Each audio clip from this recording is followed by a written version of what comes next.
Hey! Alors vous voyez, moi je suis comme tout le monde, la nuit je fais des rêves. En général on les retient pas tous, mais il y en a qui m'ont tellement marqué que des années après je m'en souviens encore. Faut dire qu'ils étaient tellement chelous, et je me suis dit que ça pouvait être marrant de vous les raconter en vidéo. Du coup c'est parti. Alors je sais pas si vous vous rappelez du film Pixar Monstres et compagnie, et dedans il y a des portes qui sont suspendues et qui permettent d'accéder à différents endroits dans le monde. Et bah dans mon rêve c'était à peu près le même principe, sauf qu'à la place des portes, c'était des pièces qui étaient suspendues. Et il y en avait 3 sortes. Il y avait des salles de classe pour apprendre, il y avait des chambres pour dormir, et il y en avait où il y avait des animaux de la jungle. Oui, me demandez pas pourquoi, c'est chelou. Et il y en avait où on n'avait pas le droit de passer parce qu'en fait c'était des animaux trop dangereux qui étaient dedans. Pour accéder aux pièces, on avait une sorte de passerelle qui les reliait, sauf qu'en fait on n'avait pas le droit d'aller tout seul dessus parce que sinon on risquait de tomber.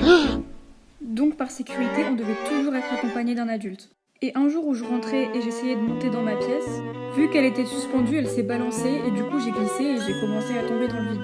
Et l'adulte qui m'accompagnait m'a même pas aidé. J'ai donc continué ma chute et manque de bol, je suis tombée dans une pièce où il y avait un crocodile énorme. Et direct il m'avait mangé.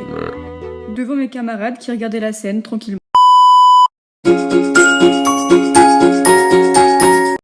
Dans ce rêve, on a plusieurs personnages. Il y avait moi, ma mère, ma meilleure amie, sa mère et son frère. Et on était tous partis pour visiter une sorte de musée ou d'exposition. Sauf que ma meilleure amie et moi, ça nous avait rapidement saoulés. En même temps, voir c'était un musée, donc on s'était vite barrés. On avait décidé de traverser le musée pour aller jusqu'à la boutique qui se trouvait tout à la fin de la visite. Donc arrivé à la boutique, on avait toutes les deux commencé à repérer des petits trucs qui pouvaient potentiellement nous intéresser et qu'on avait envie d'acheter. Et à un moment, sur une étagère, je tombe sur un masque que je trouvais trop beau. Bon d'accord, il était moche, mais à ce moment-là, je l'ai trouvé juste archi stylé. Et donc avec mon ami, on était triste parce qu'on voulait s'acheter des trucs, mais on n'avait pas d'argent. Et à un moment, on se tourne vers le mur et on voit une porte. Et du coup, nous on voit une porte qui apparaît, on se dit, on va l'ouvrir, on va voir ce qu'il y a derrière. Et en fait, on arrive derrière la porte dans une sorte de manoir. Et genre, toute la déco était rouge et or, avec des boiseries partout, avec des longs couloirs, avec plein de portes.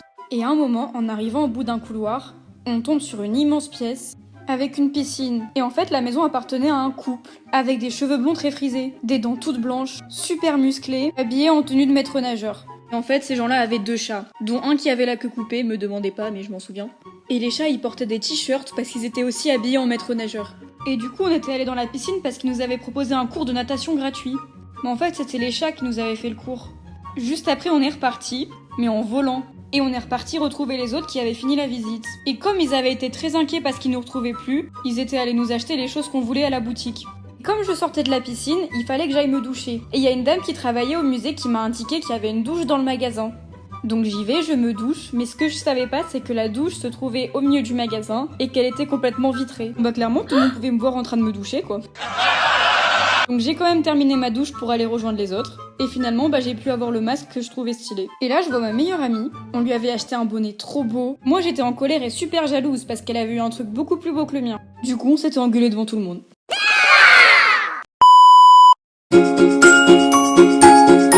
Alors le prochain rêve, c'est super bizarre, mais en fait, il se passe dans une sorte d'autre dimension. Et du coup, il se passe dans ma maison, mais en fait, c'était pas vraiment ma maison. Enfin, c'était bizarre. Et en fait, elle était super sale, donc elle avait l'air à l'abandon, donc je me suis dit que j'allais aller voir dedans. Et en fait, en rentrant dans la maison, j'avais vu que c'était super sale, il y avait des tas de terre partout, toutes les vitres étaient sales, on voyait même plus dehors. Vraiment, c'était crade. Et en voyant tout ça, je me suis dit, c'est sûr, c'est à l'abandon, sauf que en fait, il y avait vraiment des gens qui habitaient dedans. Il y avait donc une femme, son mari et leurs 3 enfants. Et c'était bizarre parce qu'ils avaient tous les cheveux hyper en bataille. Et il n'y avait aucune expression sur leur visage, ils avaient des yeux tout petits et leurs yeux étaient blancs. Et j'ai vu ces gens, je me suis dit qu'ils étaient vraiment très très chelous. Et j'étais un petit peu rentrée par effraction chez eux, donc je me suis dit, je vais peut-être m'en aller.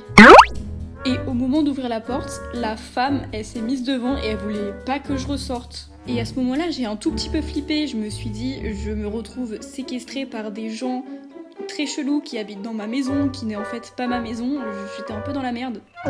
Et pendant qu'ils avaient le dos tourné, j'ai commencé à chercher toutes les autres issues qu'il y avait dans la maison pour pouvoir m'enfuir. Et en fait, en cherchant la sortie, je suis tombée sur une autre meuf qui me ressemblait énormément. En fait, c'était moi, mais pas vraiment moi. C'était bizarre, mais on était dans une autre dimension, donc voilà. Et vu qu'on était toutes les deux enfermées, On est devenus amis et on avait décidé de s'enfuir ensemble. On avait décidé de s'enfuir par le garage vu que c'était un garage qui était souterrain mais il y avait un accès à l'extérieur. Et dans le garage, il y avait une voiture qui était garée mais en fait c'était une voiture qui était comme tout le reste de la maison, donc pourrie. Et elle roulait plus donc c'était impossible de s'enfuir avec.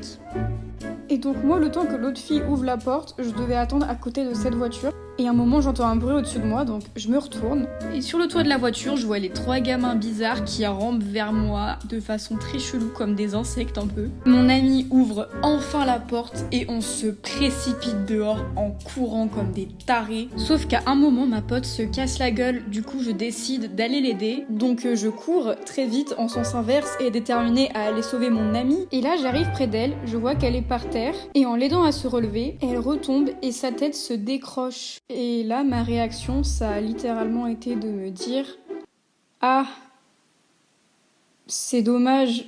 Et après, je suis repartie.